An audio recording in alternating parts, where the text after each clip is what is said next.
Welcome to Pure Hustle Podcast. I'm Mike. And this is Orlando. And this is episode 91. Nope. 90? 92. Come on. No, we're Seriously? flying. We're flying. We are moving to 100. Yeah, don't leave the countdown up to this guy No. because he will mess it up every single time. But it's all good. And here's the thing.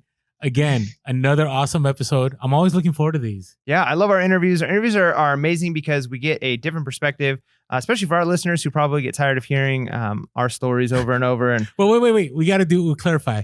Where are we right now? Like, what is this behind us? oh, we're in our secret underground bunker, so we Yes. can't tell anybody where we are. The Pure Hustle Bunker. Yeah. So, when we have our conspiracy episode, we're going to go live from here. Yeah, we're prepping in our bunker for our conspiracy Our episode. inventory's ready to go. We have food inventory ready to go. Yeah. Everything's ready. But with all that being said, I think we should get this started. Yeah, so we've got an awesome interview today. Orlando, do you want to go ahead and introduce? Yeah, so I've run into this guy one time at eBay Open, but been following him from day one.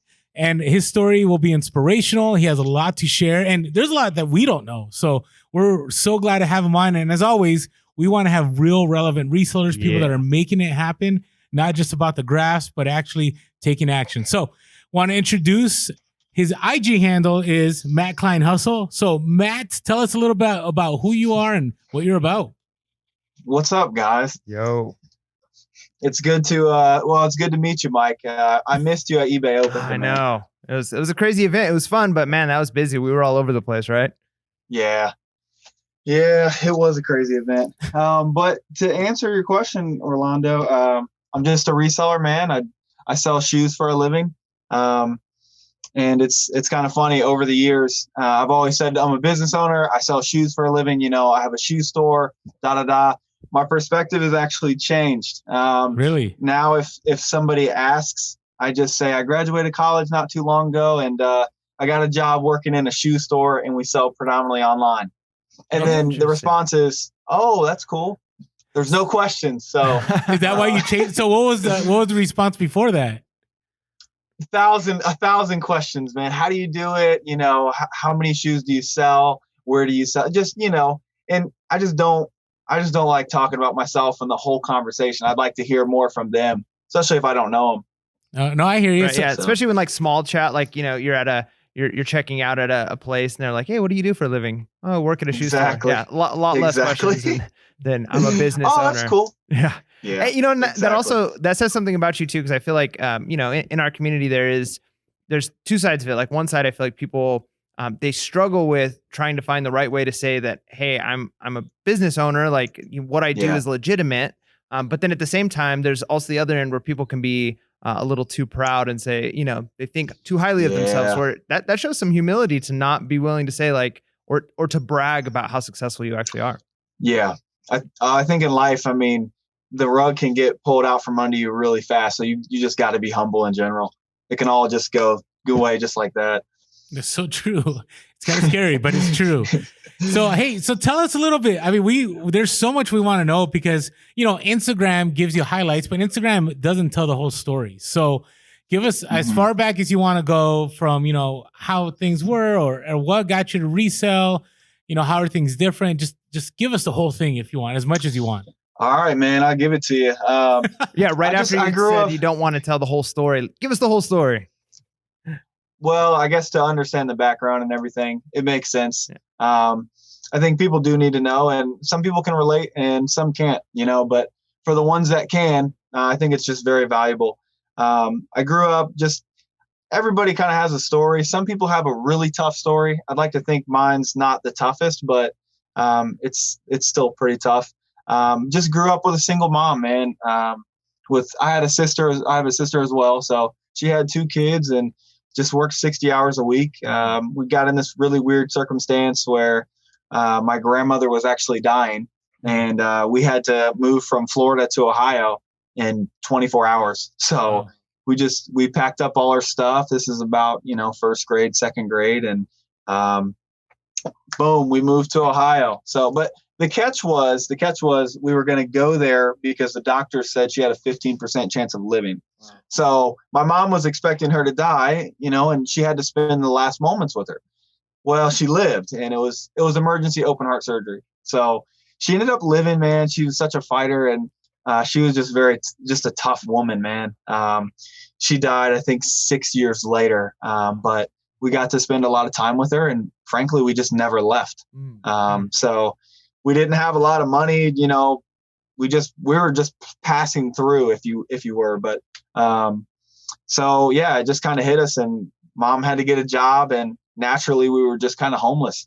My dad never paid the child support consistently, so we would be on food stamps and then off food stamps and then back on, and depending on if he paid it or not. So it was just kind of hard when you're depending on a variable that is there and isn't. So but yeah, man, we had nowhere else to go. My mom got us on a waiting list for a homeless shelter. And we got in, and we put about 8 months in. It was a Christian-based shelter, and it was just really interesting, man. As a kid, just thinking back to it, it wasn't like, I guess as a kid, you don't see things for, you know, what it actually is. But I do remember that I just did not like the people in it. I felt just a lot of corruption, man. I felt a lot of addictions and problems, and I just felt like I didn't belong there. So yeah, it's just very interesting. We got out, and we got it's public housing, so we got a house, and I thought all my problems would go away, you know, once we got a house, and it was a nice place, frankly. But I just more followed, man. My mom had to work, and she got her van repoed, and I mean, the list goes on and on. But it's kind of funny how I can look back and start to connect all the dots in my life. Thrift stores, we shopped at thrift stores all the way up until, I think my last year in high school, or even to this day. I mean, all my stuff is from thrift stores, and some people don't realize, you know, the good gems you can find. You guys do. So, but yeah, I mean, I found sports. I kind of put all my anger and frustrations into that, and just kind of made it, man. Went to college, and I played football, and I ended up tearing my shoulder my senior year in high school, got surgery. And then when I went to college, I tore it again. So I was like, you know what? It's time to hang it up. And I think in general, man, you gotta find that point where it's like, okay, I got to do something different. You know, whether it's you're reselling polos and the market's not there anymore, it's time to change. So I hung up the cleats, transferred back, and started going to college. But what I realized was me and the guy next to me in class, like, we're both studying for different reasons. He's studying because his mom wants him to go to college, and his mom and dad, or whatever, they're paying for it. I wasn't that way. So I realized that the only way for me to truly make it out of public housing was going to be get a degree, and then, you know, get a nice job, and I'll just never have to worry about that again. So it's interesting how, you know, I didn't get a job, and I just kept doing my own thing. It's crazy, man. Just to look back and, like I said, just connect all the dots. It's been nuts, man. So let's rewind that a little bit. So anytime while you were at thrift stores, you know, back in the day, that was just for you guys to get clothing, whatever you needed. At any time, were you thinking about reselling? Did you know about it? So I didn't connect that dot yet, but I found like a really nice Under Armour polo, and it was 2X. And I'm like, man, this is really nice. Like, I really wish it was my size. I'm like, somebody would buy this, or somebody could use this. I just didn't know how to do it. Okay. How old were you when that happened? 17, okay, you know, 17, okay. 18, just around that time. And that's when it really hit me, like, wow, I could probably sell this. I just don't know how. Craigslist was still around and predominant.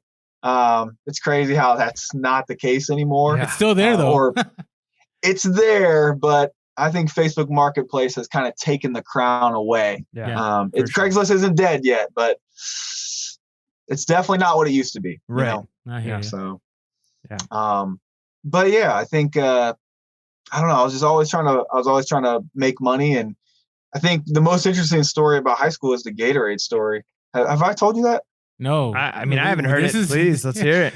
But I wonder where this is gonna go. So So Michelle Obama took away like took away like the bad foods in the school cafeteria my senior year. So it's like 2012, and before they had like Gatorades and ice cream and slushies and candy and anything you want you could buy, So she took it all away. And my thing was I just wanted a Gatorade to drink on a Thursday or a Friday before the game.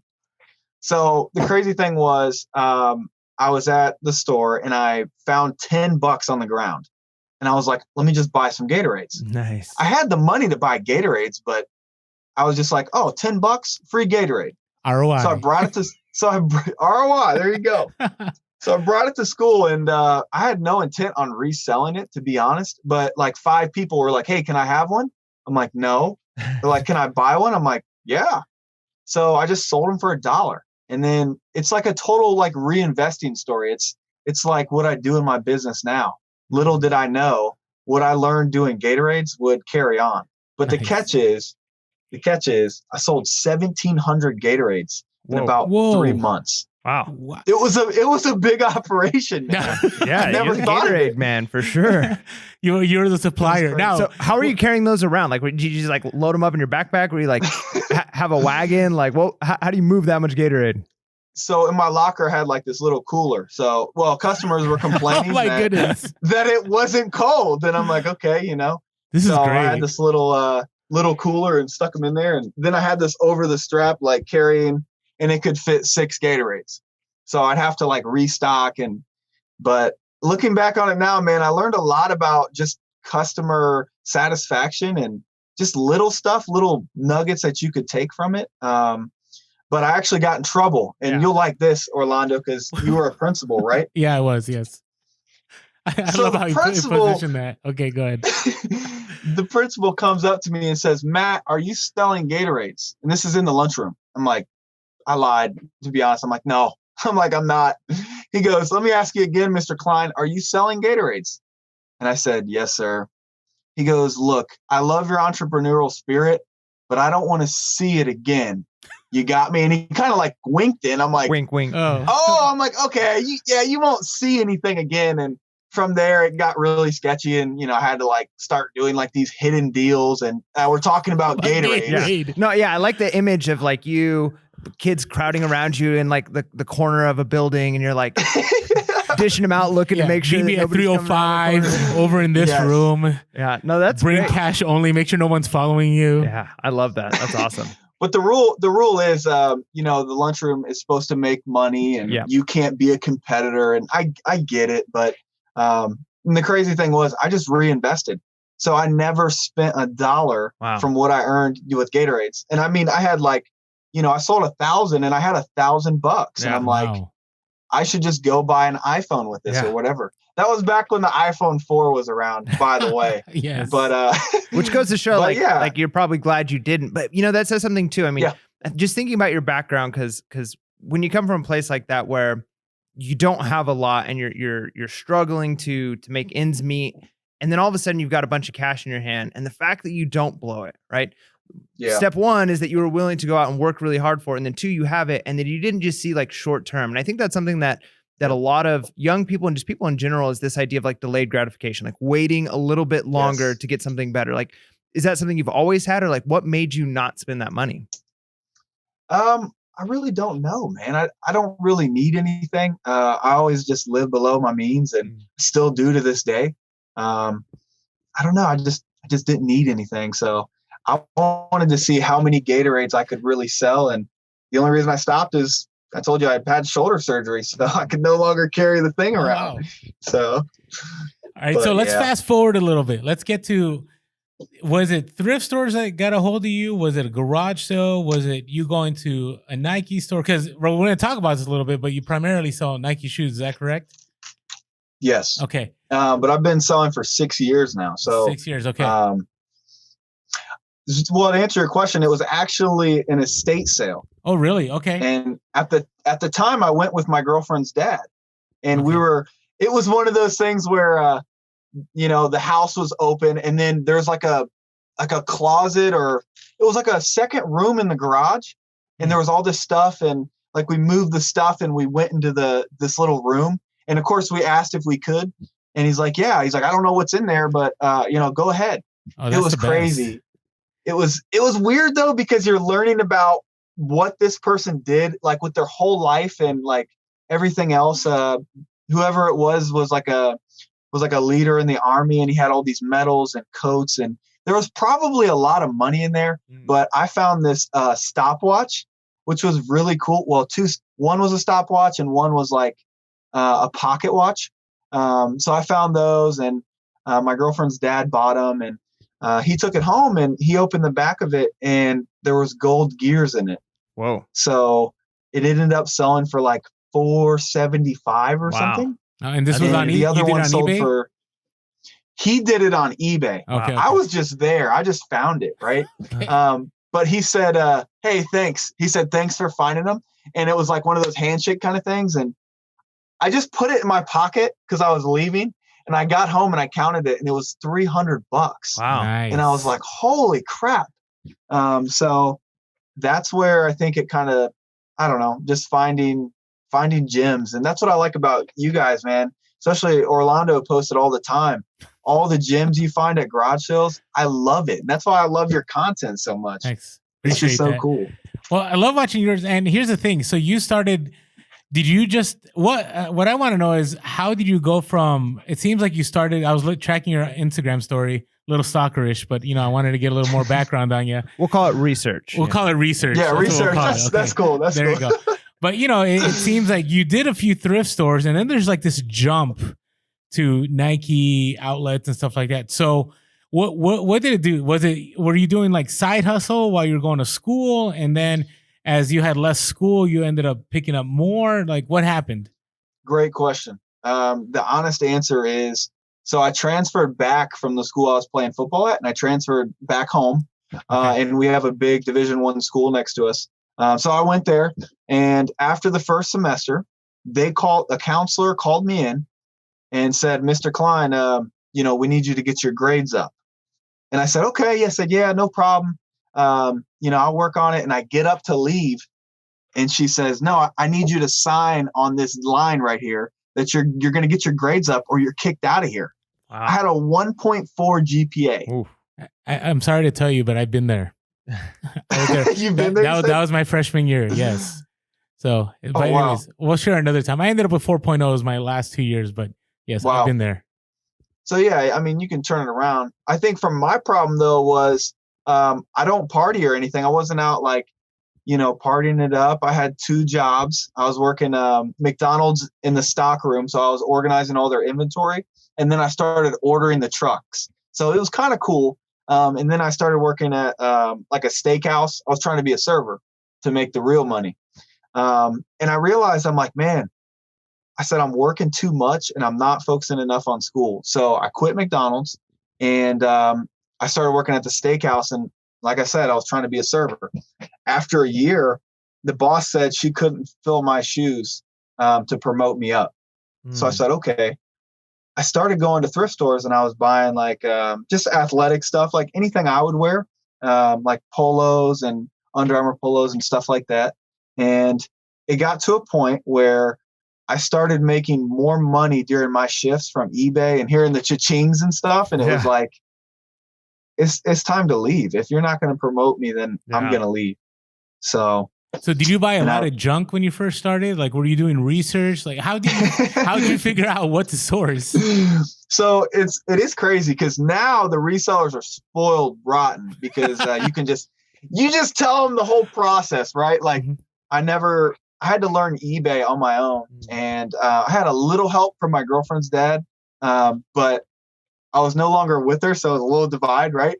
But I had to just figure it out, and looking up the comps and everything else. And yeah, I bought a lot of bad stuff. I bought a lot of terrible, like used shoes. Some of the shoes that I bought, I'm like, I probably still have some today. It's just like, why on earth did you buy that? Yeah, it happens to everybody. Yeah. So you went thrift stores, and then what got you into the retail arbitrage? How did that end up happening? So that's also interesting too. So I was at the store that shall not be named. Yeah. You know, you I have a love listener how on you the guys say it. podcast. There you go. So I was at the store and I found I had a buddy with me. So I found 280 pairs of Adidas soccer cleats. Whoa. And they retail for like $12. But they were $1. Nice. So I'm like, I can make $1. You know, I can spend $1 and make $1. So I bought them all. And my buddy that I was with thought I was completely crazy. But I called my uncle. I got a successful entrepreneur uncle, and I called him. I'm like, hey man, you know, like I just found all these socks. Like I'm gonna sell them, you know, da da da. And he said, socks. He's like, man, you're gonna have to do something more than socks. So they're not cleats, they're socks. No, it was just socks. Oh, just socks. So okay, that's just want to make sure. Okay, that's when I stumbled on. They weren't selling that fast on eBay, and it was actually the retargeted ad that Amazon uses. And I saw the pair of my socks on Amazon for like double the price, and I'm like, what? Oh man! I go, I need to try to sell these on Amazon. So again, I figured it out. I call a lot of hours on support. And I remember doing my first FBA shipment. And I want to rewind you, Matt, real quick. So you're saying you didn't go to YouTube and watch like YouTubers do Amazon FBA because there wasn't that much FBA content 6 years ago. I don't think so. No, I don't. There was maybe I remember GillDaddy and I remember some other old school people, but there really wasn't much. So you're saying you called Amazon and they walked you through the process of how to do the shipment? Yes. And wow. I don't think now you have to like go into the forms and then like request a call and all this stuff. This was, I mean, it feels like it wasn't that long ago, but this was back when you could just call into seller support. Huh. And so they could walk you through anything. Wow. And so you sent in the socks to FBA? Yes. And then all of a sudden, man, I got this email that said I sold 10 of them. And I'm like, what?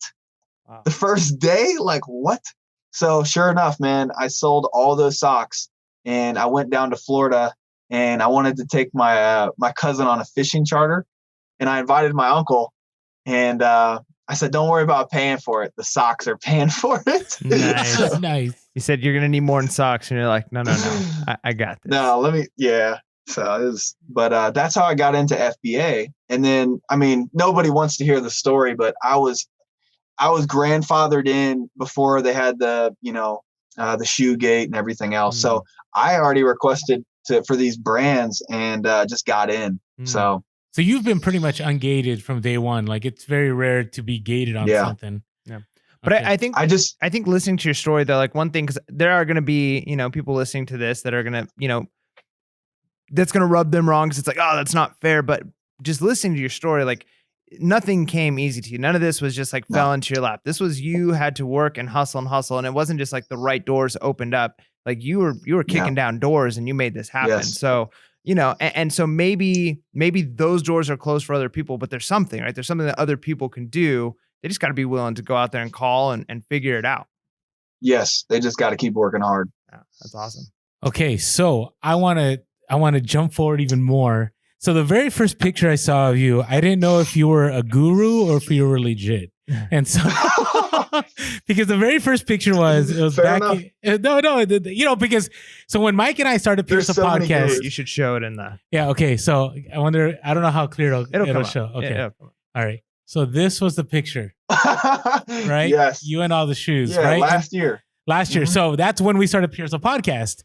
So I see this guy and I'm like, okay, so is he flexing or is he legit, right? So I'm just being real with you. And so those of you listening to the podcast to get an understanding. So Matt is sitting in a room and it is entirely full of Nike orange boxes.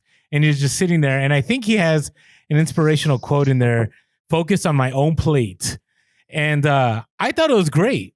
And so I looked at this and that's what got me to start following you. Cause I'm like, who is this guy? Like we were new to Instagram, right? We didn't know that like people, when I thought of Instagram, I thought of like people traveling and Instagram models and all that. I didn't know that there was this whole reselling community that, when they have these huge hauls, you put them on Insta, right? Even Mike and I were like, do we put this on Instagram? Like it was kind of weird. right? Right. So talk to us what, and then I saw an Instagram story where you had boxes all throughout your house. And I think your mom was a little annoyed with all the boxes in your house. So tell me, how'd you get to that place? So, I experimented with the socks, right? Okay. I'm like, wow, this is kind of crazy. And then I think the second thing I bought was Elmer glue sticks that were on clearance. Nice. They all sold the minute they were in there, and I was just Wow. like, wow, this is a kind of a crazy system. So I experimented with the Nike, and I bought 60 pairs, and I think I still have the picture up on my Instagram. I thought that was a lot, and I was like, you're kind of like, when you first start, you're like really proud of what you do. Mhm. You're like super, like, you post about it, you're like, maybe sense of bragging, but it's like, I did this, right? Mm-hmm. Well, I just I posted a picture on my LinkedIn today. I didn't hit IG with it, but it's a picture of like all shoes across a whole wall, and I said that you can't take a picture with 3,000 pairs of shoes. Like, you just can't take one picture. And I said I used to laugh. I look back now and I laugh because it's like, you take a picture of your inventory when you start. And I do encourage people to do that. I think it's a good thing because it shows over time your personal self can look back at it. But to answer your question, I guess, is I experimented with 60 pairs, and I remember it was like $2,000, and you're really nervous. You're like, man, like, it was all the money I had at the time. I'm like, and it just worked. So the next time it was 150, and then it was 300, and then I think I posted a video on YouTube. We did 1,000 pairs in a weekend. I just built, and it was the same thing with the Gatorades, man. Like, I just reinvested back into it. And I've been reinvesting for 6 years, man. That's why our inventory is so big right now. Yeah, that's crazy. So at what point during this are you still going to college at this point? Had you already graduated college? Have you not started college? Like, where's that at this point?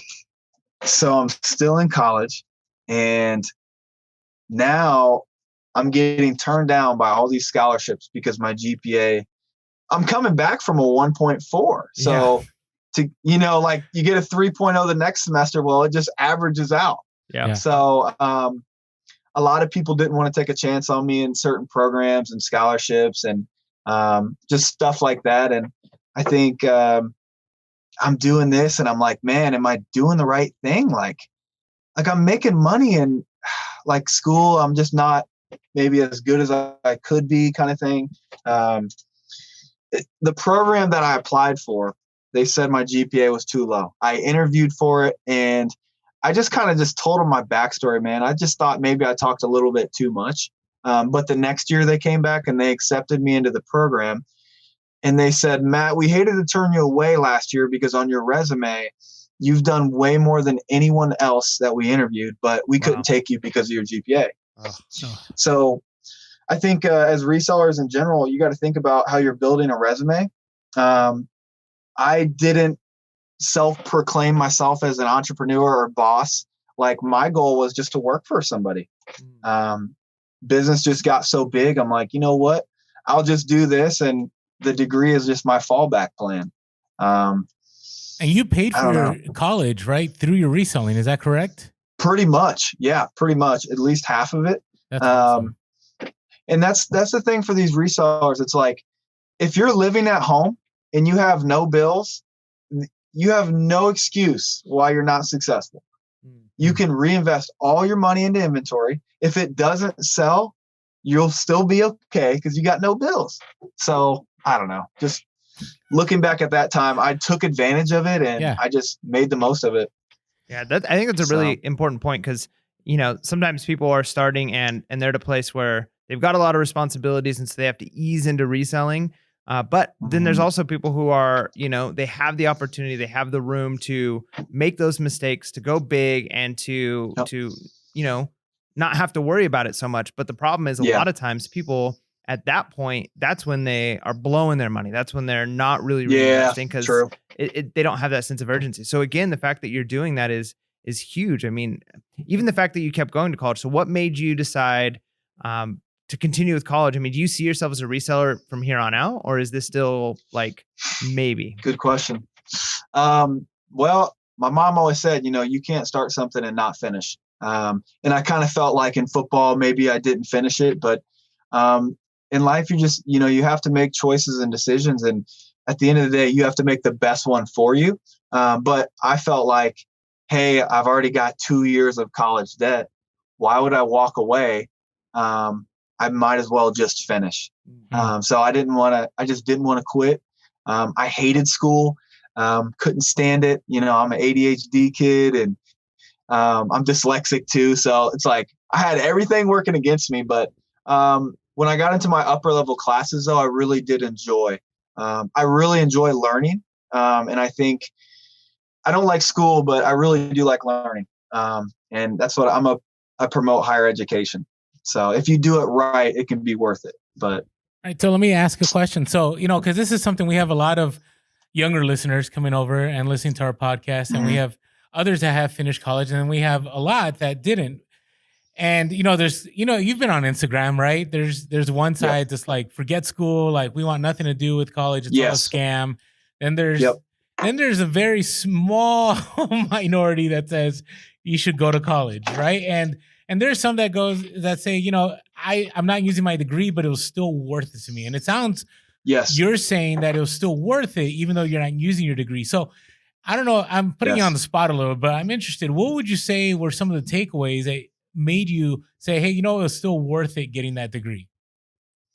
I think I don't want to sound like arrogant or something coming off.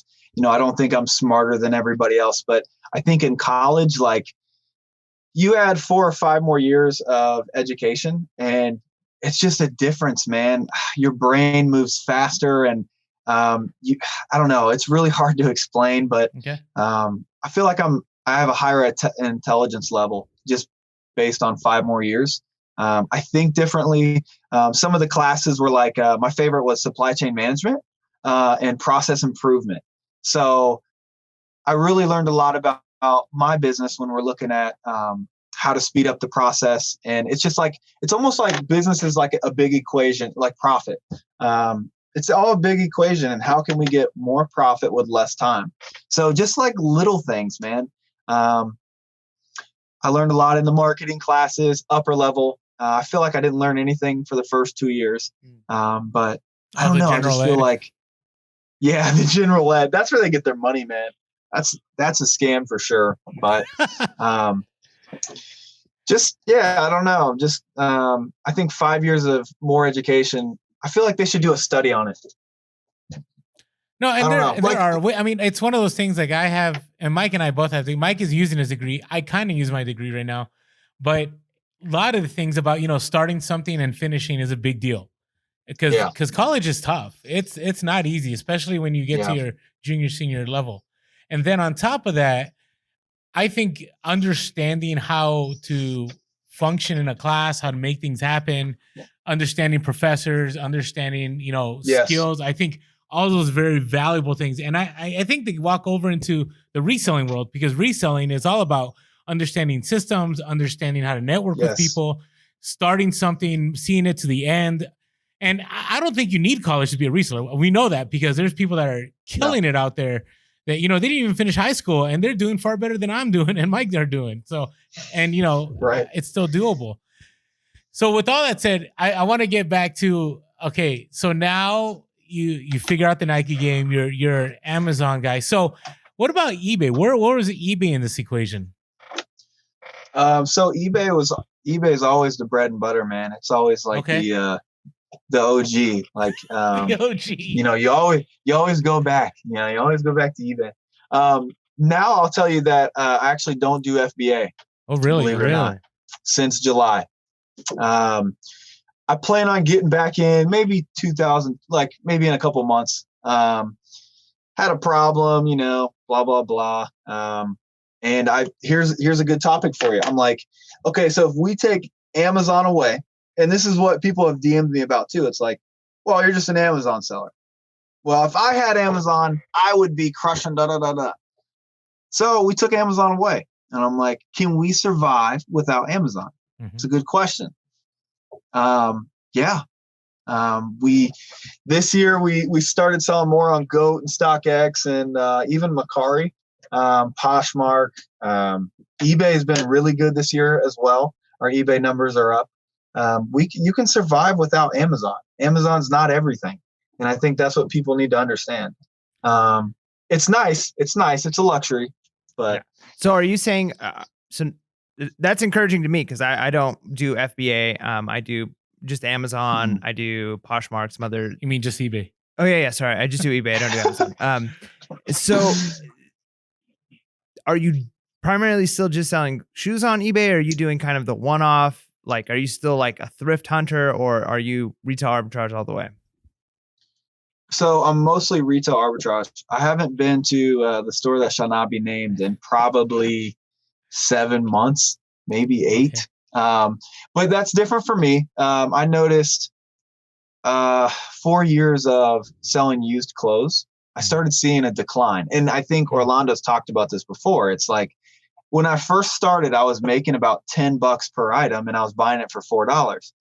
Well, 2 years later, shipping rises substantially and the thrift stores raise their prices. Now I'm paying more and I'm getting less of a price. People are buying it for less than they used to. So I had to make the decision. Do we need to exit this market? And that's what we've done. That's what I've done this year is I've slowly tried to exit the market. I still have probably 900 listings for used clothes though. Okay. So we still have quite a bit. So when you say do you operate as a team? Do you have employees? Break that down for us a little bit. Sorry. So I always say we just because I feel like the business is bigger than me. Okay. I have a couple helpers and my girlfriend actually wait, I want to stop a little bit. He said helpers. Monday. He said helpers. I wanted to clarify because Mike gives me a hard time because I always say helpers. I know everybody in the industry calls them helpers, and I get that's industry lingo. I just got to get on board with it. But man, like to me, it's just such a weird word. Like I don't know of any other industry that call them helpers. It's like an assistant, an aide, an employee, but a helper. Like, but I get it. That's what people call them. I get it. Technical terms is a 1099 employee. Yeah. There you go. There you go. Okay, so I was trying to relate to Orlando. There you go. All right, so didn't mean to cut you off. Sorry. Okay, rewind. When you say we, you say the big business is bigger than you, but you do have 2 helpers. Okay, so talk to us as much as you want about your operation. How does that function? Do they source for you? Do they list for you? What do you do? What does your girlfriend do? How does it all work? So very recently, my girlfriend's in her master's program. Her mom works for the college, so she gets 85% off. Nice. So I'm like, you're going, so I'm really trying to push her to go. If I had 85% off, I would go back too. Okay. But long story short, she was working for a business and she's like, she has to do her student teaching. So she wants to be an intervention specialist. Okay. So she has to do student teaching for 3 months and you're not paid for it. Mm-hmm. So she's going to have to leave her job soon anyways. So I'm like, if you want to come work for me, that's fine. So I know that sounds terrible, but she took it and she thought she would be happier working for me. And she could do better in school because she could, if she wants to just take off and do schoolwork for a day, that's cool. So she's very smart. She knows how to list. I don't let anybody buy product for me. I haven't got on that level yet. And then I have another friend that lists as well for me. But we all just list together. I started buying iPhone 6s, and they're called listing phones. So you don't have to kill your own battery. Right. Yep. But basically, sourcing trips. Nike only lets you buy 10 of one style of shoe. So if I have 2 or 3 people with me, we can get 30 or 20 or 30. So that's about it, but speeds up listing for sure. Now, talking about shoes, and maybe I'm jumping the gun a little bit here on this, but I'm not a sneakerhead. I don't know anything about shoes. Now, I've always been interested though. It seems like a market that's very is very profitable. It seems like there's a lot of room there, but at the same time, I know there's a lot of competition. What advice would you give to somebody who's not currently selling shoes and is thinking about it, like where do they start? Because if you didn't grow up with shoes and knowing those things, like it seems a little overwhelming. It is. I think you're right, 100%. It is very overwhelming. I think the market makes it look easy, and everybody thinks they can just jump in. But yeah, you're right. It's competitive, and I think it's hard. And also the price to enter is higher than just going to the thrift store and buying something, So my advice is start buying what you like, start buying what you wear, and start with the Marshalls and just really anywhere you find a deal. You don't always have to go to the outlet to find a deal. But start with what you like. There's more people like you out there, and that's what I always tell people. I like Nike stuff. Why don't I sell Adidas or Under Armour? I don't like Under Armour. I don't like Adidas. Under Armour's not bad, but just like Nike, man. I like what I sell. So I don't know. That's good advice. Now the margins are different though, right? RA with Yes. Nike, because people, I always talk about this. People show their bar graphs, but my bar graph might be different than somebody else's, and somebody else's is different because the margins are different. So what margins are you technically looking for? So I'm looking for at least 30%. Okay. Some what I call home run hitters. Some are home run hitters. Some sit slower. But if I'm going to make $50 on something and I sell 2 every month, I'm fine with that. My game is completely different than it. I think completely different than anyone else's. I'm full time, obviously. So it's different. So you'll have resellers that they want to make $10 on a pair of shoes. I want to make 15. I don't want to make less than $15 on a pair of shoes. I'll wait. I'm like I would say I'm probably the king of waiting. Like nice. If I can buy a shoe and I can sell it in the next 4 months, I'm buying it. And like I said before, like margin wise, if you have somebody that's part-time and they find a shoe and they want to make a quick $10, they'll list it and they'll sell it. Market will flood. I'm the guy that will wait it out.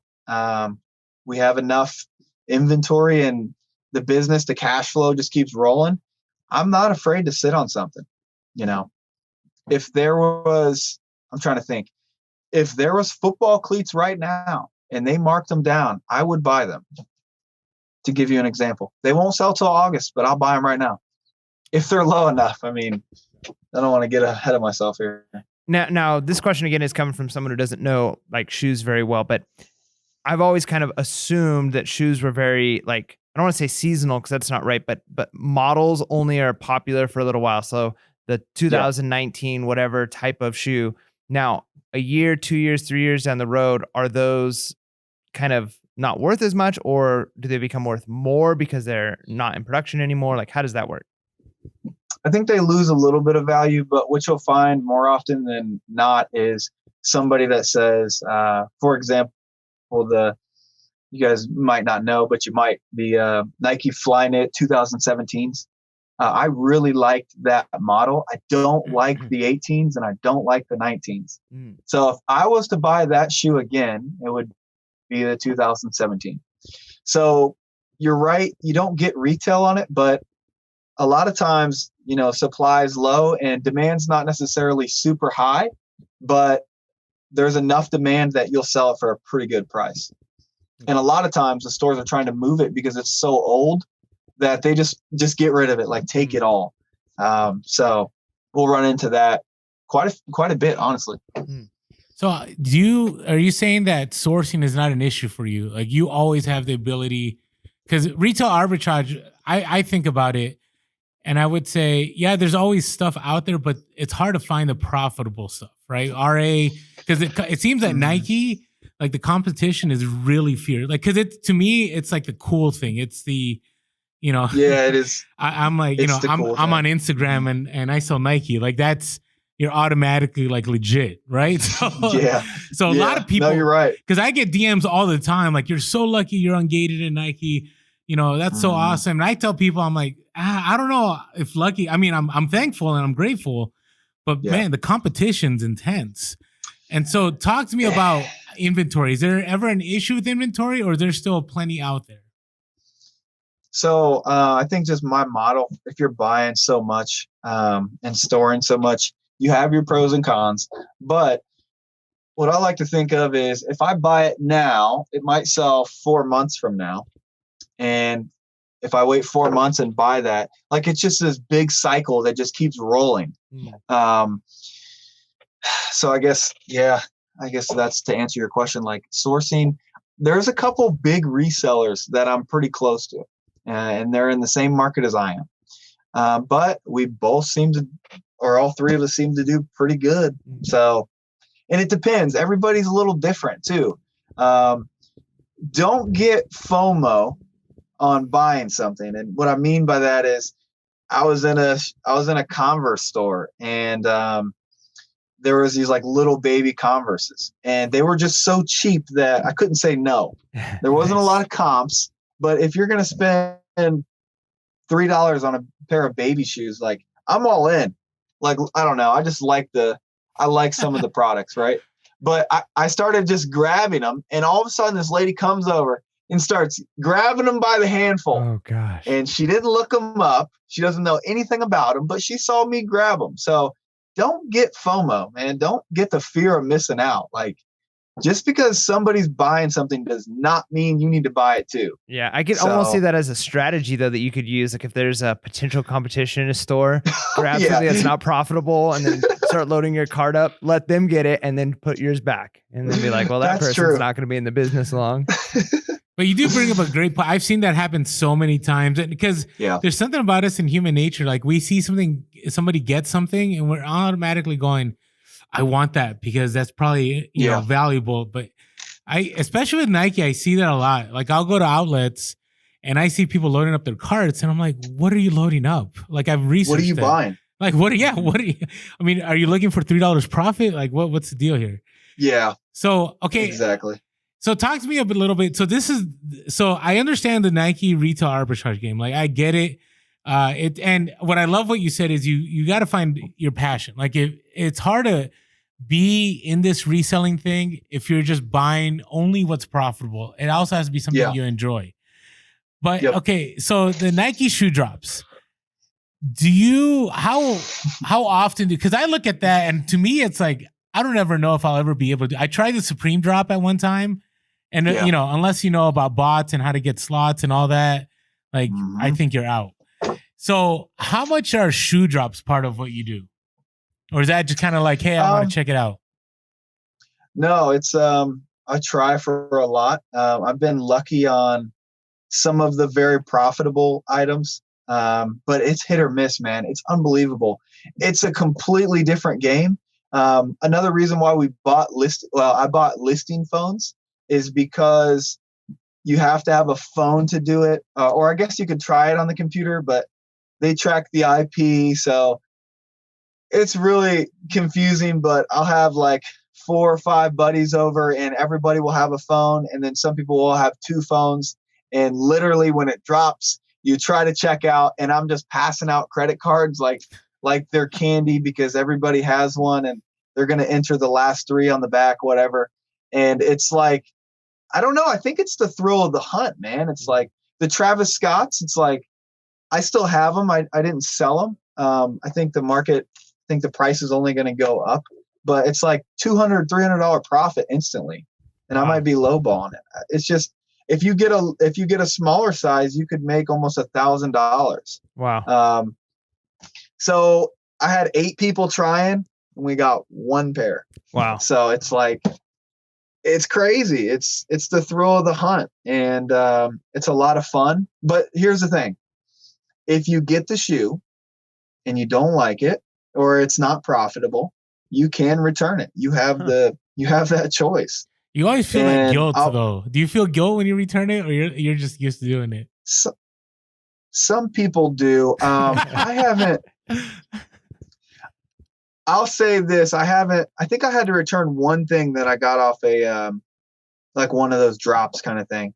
There are 3 shoes that are kind of expensive that they're not doing well. I will gladly return them. It's a game. I don't feel bad. Now, I don't want to bring in like 15 or 20 pairs, but I'll get away with 1 or 2. every other visit, if I have to return more, whatever. But I buy so much that, I mean, they don't care. But I have seen resellers try to return like 20. If you want to make somebody mad, I encourage you to do that. Yeah. All right, talk to me about networking man. a little bit since you're sharing that. So, do you have you established strong relationships with the I mean, I think it's a given, but how do you go about networking? Because what my experience is, I'm just sharing with here. I'm having a hard time. Like, people aren't the big, at least around here in San Diego. I think it's just because a lot of resellers may. I hope I'm not saying anything that gets us in trouble, but some resellers may have kind of, caused some, break in relationships with Nike managers. But do you find it's essential, and how do you go about it? So I'll say this, every store is different. Okay. Certain stores have different kind of cultures, and you may not feel comfortable, like maybe not comfortable is the word, but some stores aren't the same as others, and you're going to like employees at one store and you're not going to like employees at the other. They're going to have different rules. Every store has different rules. They're supposed to have the same ones, yeah, that's but they crazy. always get interpreted the wrong way. I think me being young helps. I think that makes it more relatable. They add me on social media. Some of the managers add me on Facebook. It's been interesting, man. But I enjoy talking to people, and I get in trouble for my girlfriend because I'm in there talking too much rather than buying. And I just like some of the guys, man, and some of the girls that work there. They're just, I can relate to them, and we could talk for an hour. So I don't know, but I guess that helps me out. I guess it really does. But I really do care about the individual, and I ask how they're doing. Like, I really want to know, because there's a difference when you ask somebody how they're doing and you really don't care. You're just trying small talk. But I really want to know. So I don't know. It's just the type of person. But don't be discouraged. Like I said, some stores are just not the same. One of the stores, dude, the managers hate me. I don't know why. They must think I'm some rich kid or some kid from privilege that just comes in there thinking he can buy whatever he wants. Yeah. I have no idea, but I don't know. It is what it is. Matt's a nice guy, though. You can. If somebody doesn't like you, man, they got problems. That's all I can say. Yeah, but I mean, I could see why. That could be the perception, right? Like, you come in, you're dropping tons of money on shoes, but again, like they're not seeing not just your backstory, right? Because that's a part that you obviously share and you're not ashamed of, but there's so much to you that's gotten you to where you're at, right? It's not like you said, it's not coming from a place of you've got this privilege, you're just coming in and buying stuff, but you're buying stuff to make it work. Like, you're out there hustling, and that's why you're going in there. And perception is a big deal. How do you feel that your story, kind of your backstory, has maybe helped you in the networking, or even just with reaching out to people on Instagram? Because you've got to be an inspiration to tons and tons of people.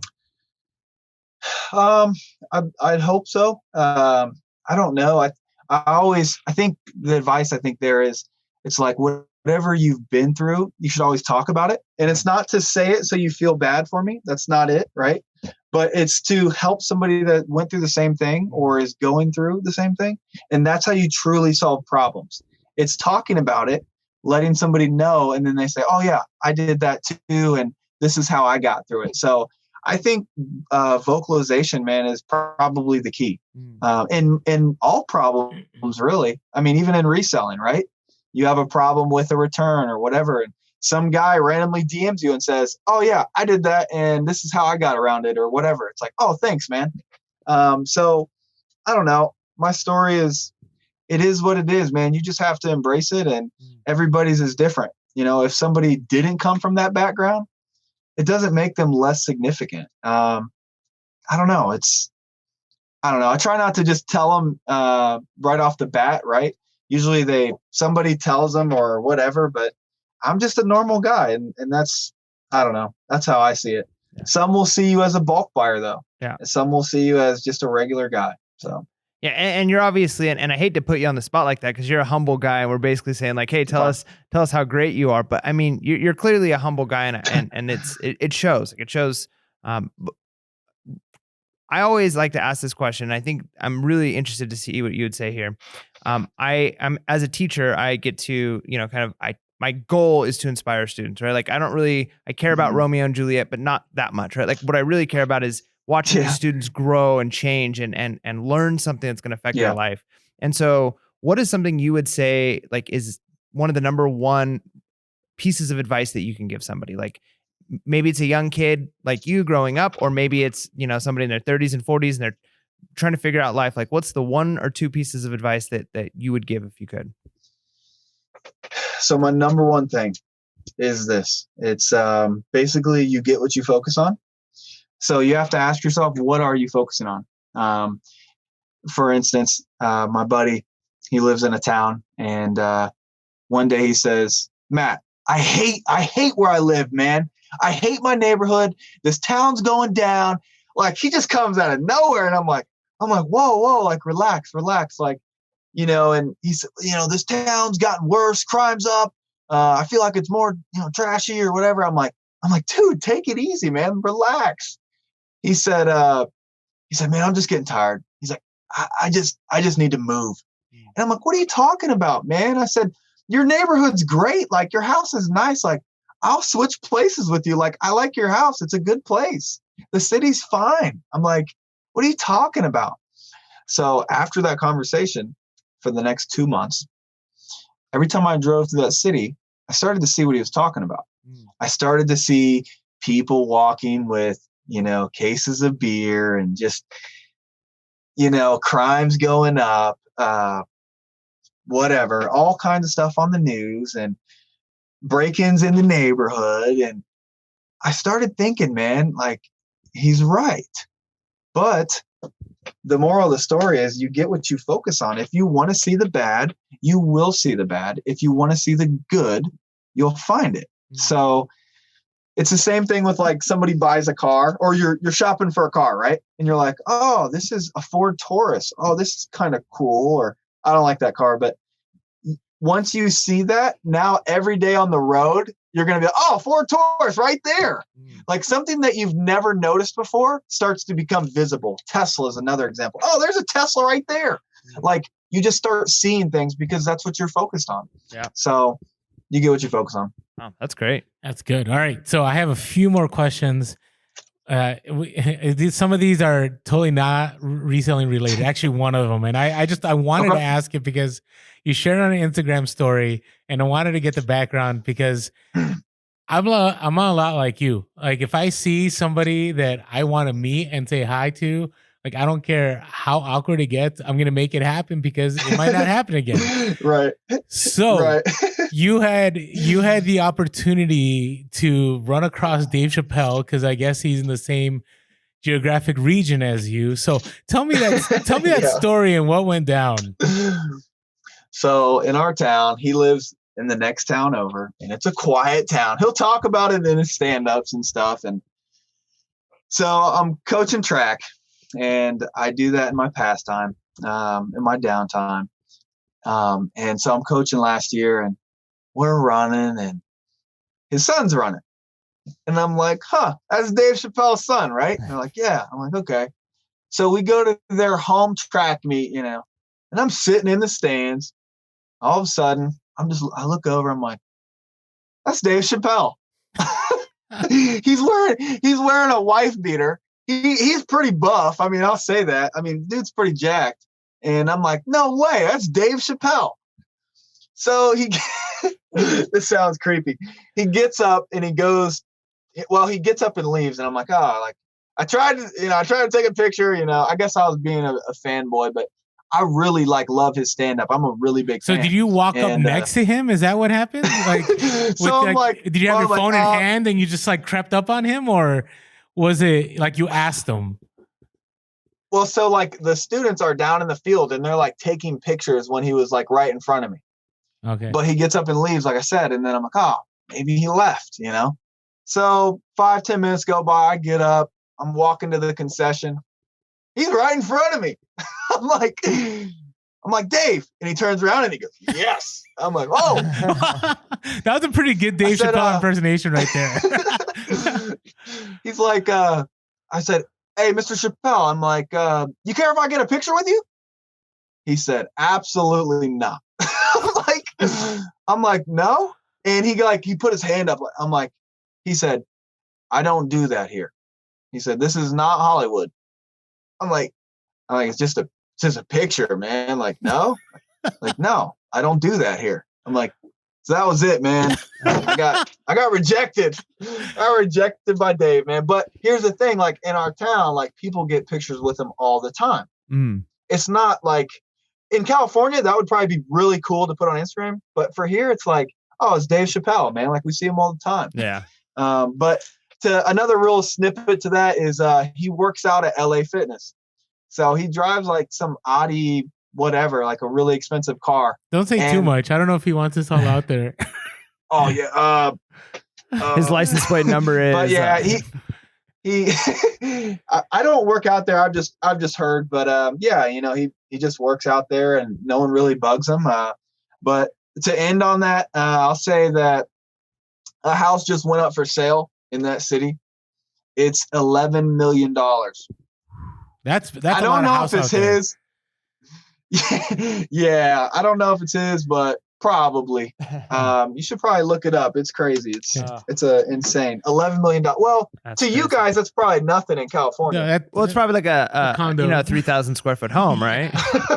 But here's the thing. What you did is you applied what we talked about in our Level Up review book with Tim Ferriss about, you know, be willing to take a no. Yeah. Right. Seek the no. Yeah. Seek the no. And Yeah. you went after the no, and you got the no, unfortunately. But you know. Yeah, I got the no. All right. Okay, so all right. So I just needed to ask that question. Just, you know, I thought it was a great story. All right. So I wanted to ask you, okay, can you share with us some of your biggest scores that you're willing to share? And then some of your failures, like your biggest failures, if you want to share. Yeah, I think the mistakes are probably more important. But I ran into, Nike they'll drop some like shoes at certain outlets just randomly. It's completely random. Most recently, they dropped these Fruity Pebbles, Kyrie's. Oh yeah, and they were $99, which is below retail, and they sold out, which is weird. I have no idea, but I know they got shipped to Nike. It was not a return, and I think it was 30% off, so I got them for like $70, and one sold for $340. Wow. So it was just like, whoa. Some of the other bigger ones are, I found a McDonald's All-American jacket at a thrift store in my earlier career, I guess. And I literally, you're not that old, man. bought it. Your earlier I feel like career. I'm old, man. I feel like I'm old. I'm 25, but I feel like I'm 35, man. Seeing all these young kids hustling, but I bought this jacket. Yeah. It is. It's crazy to see these 16-year-olds, these high school hustlers, man. Mm-hmm. It's impressive. But I bought this jacket and it was literally 50 cents, because usually like stuff that's embroidered or has a logo on it that they don't know of, they mark it down, you know, really cheap. So it was 50 cents and like 25% off or something. And I did some research on it, and I forget the draft pick, but whoever it was drafted number 5 overall. And it ended up selling. It took like 6 months to sell, but it sold for like $80 or something. Wow. And it was just like, yes, you know, especially at like 19 or whatever. Yeah. I was like, this is awesome. Yep. So yeah, those are the kind of sales that keep you going. Oh yeah, it's what I like to see. So it's like when you guys post that kind of stuff, I love it, man. It's freaking awesome. It's a home run hit is what it is. No, you love the home runs. All right. What about your failures, Matt? Failures. This is a good one. I think last year. So one thing to all the Amazon sellers is they send you your W-2 or whatever, right? So it has all your revenue and everything else. They don't put the returns on there. You have to dig that yourself. You have to figure it out and call support and whatever to find your return numbers and how many returns you had. Last year, I looked at the numbers and I had like $70,000 in returns, and I was like, what? And I was like, holy crap. Like, I think a lot of people sell things and they think they're making money, but some of the settings, like I had automated returns on. I didn't even get a notification. So it's just like out of nowhere, we're talking 70 grand in returns. Wow. It's like, so, yeah, it was probably the biggest mistake I've had, but you got to find the solution to it. What are we going to do differently? You know, how are we going to fix that? What settings do I need to put on there so we can get that number down? StockX, Go, Macari, Poshmark, no returns. Yep. And so this year has been a great year, but looking back to last year, I'm like, whoa. So yeah, I encourage all resellers, dude, look at your return numbers, figure them out, see what fees it costs, because it's going to cost you on a return. Especially with shoes. A lot of people forget that. Yeah, shoes. There's an time. extra fee on shoes on Amazon when they get returned. And it's and Amazon, there really is nothing you could do. I mean, it is what it is. Yep. And I hate it. Everybody hates it, but it's a headache, and you have to think about that. Like, to all the new sellers, it's like you need to think about that when you're buying a shoe, especially the Amazon sellers. If you're trying to make $10, you're probably going to lose because it's probably going to be returned once. Mm-hmm. And that $10 profit is now maybe negative, or you might make $1 or $2. So it just depends, man. Don't buy a lot of shoes that you're going to only make a couple bucks on. That's probably the moral of the story. All right. So let me ask a question, because this is something I get some DMs about this, because I claim that Amazon FBA is just as much work as eBay, right? Because you're still paying, unless you go through a prep center, right? And I don't know if you've gone through a prep center. Would you agree with that? Because the margins that you get on Amazon aren't the same as eBay. So to me, it kind of balances out. I don't know. What are your thoughts on that? I think FBA is more work than eBay. Really? Why do you say that? I mean, you got a source for both, right? Mm-hmm. So you can't really count that. To list it on, I can list it faster on eBay than I can. Well, to ship it and prep it, and there's no way. Amazon is way much more work. But at the end of the day, you're storing the product. Yeah. So that's your negative. Okay. I don't know. And then the nice thing about Poshmark or something, if you buy all the sizes of a shoe, it's like it takes 2 minutes to list every single one of them. You know, you can do it in one listing. So now I know it's not eBay, but with Poshmark for you with the shoes, is it the same curse with Poshmark with having to share like crazy, or are you just kind of like, they're looking for my product, I don't need to share closets? You got to share, man. You got to share. It's a pain in the butt, but if you just share once a day, you'll be okay. So now, do you find that is the velocity of sales on Posh the same as on eBay, or is eBay still kind of the juggernaut when it comes to Nike shoes? It's hit or miss sometimes. Sometimes it'll just be booming. We had like 25 orders on Posh on one weekend, and I was shocked, but it was more back to school. The other thing is, what a lot of people don't know is like, well, you think it's a predominantly, female platform, and I'm selling a lot of men's shoes, and I'm like, what's going on? Like, why am I selling so many men's shoes? So I started reading my comments, and it would be like wives buying for their son or their husband, or thanks, my boyfriend loved the shoes. It's just like, So I think like that's what they got going good for them is, females do a lot of the shopping in the house. Yeah. So if you can get the mom to buy, then you're doing, you'll get some sales. Yeah, that's great. Okay. So where's Matt Cline going to be 5 years from now? What's your 5-year plan? It's probably the only question I don't know the answer to. I'm not sure. I feel like just with the Gatorades, when I got to cash out of the $1,700 or whatever, like I took that and then I moved to something else, which was ultimately like thrift store clothes and then to shoes. So I have no clue, but I'm going to build it as high as I can and sell as much as possible. But I don't know. I don't know where we're going to be. It's a question. It's a question that I always think about, man, because we have an Air Force base right next to us. You can be a contractor. It's not sexy per se as selling shoes or Nikes, right? But it's $42,000 a year. You're employed by the government. And then every year you get a pay raise, and you get, after your third year or fourth, you're at 70,000. It's just like, what should we do here? You know? So I always think about that in the back of my mind, because it could be a pretty easy job and you could take home 70 grand and they pay for your master's, or you keep reselling. So, but I think to answer your question is, I've debated that, and I just want to see how big we can get. And I want to see how much inventory we can buy. I want to see how high I can climb, and how much we can get the bank account to, and just see where we're at. Because I feel like one day it's going to stop, and that's what I'm kind of scared for.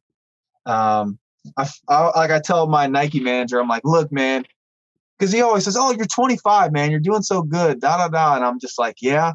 I said, but I don't know when the cow's going to be out of milk. So I'm just milking until they tell me I can't. So I don't know.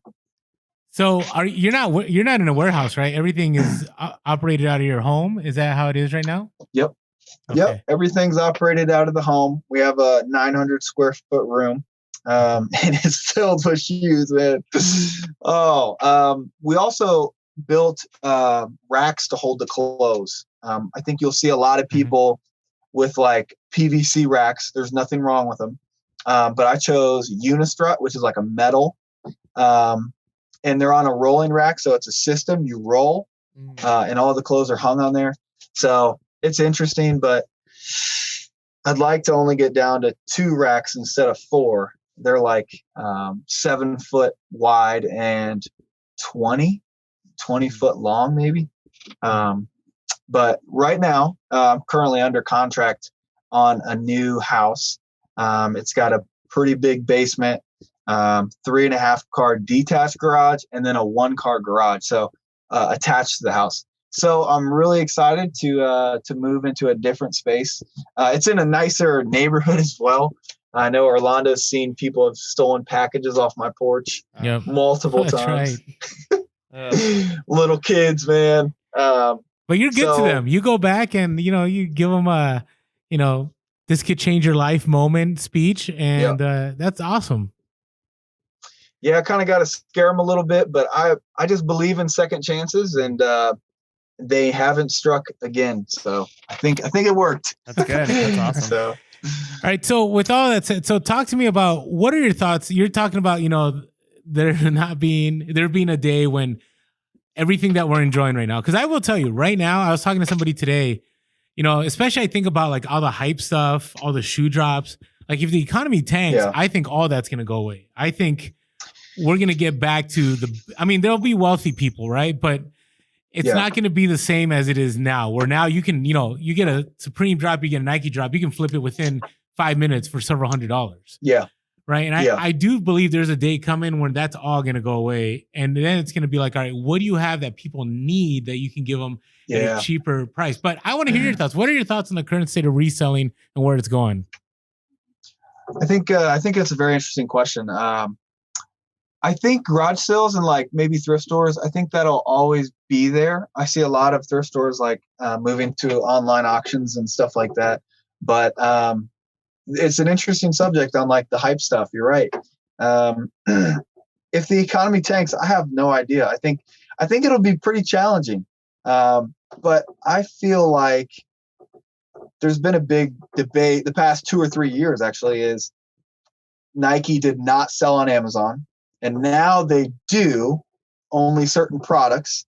But if we are middlemaning them and making money, and there's so many of us that we're probably taking a pretty large chunk, one day it's just got to switch, right? Like, wouldn't you think that Nike cuts it off? And I think for us Nike resellers in general, it's always adapting to the new rules. And for me, like you said, Orlando, in school, I think that's the number one thing I learned is this professor teaches this way, do this and you will be successful on his test.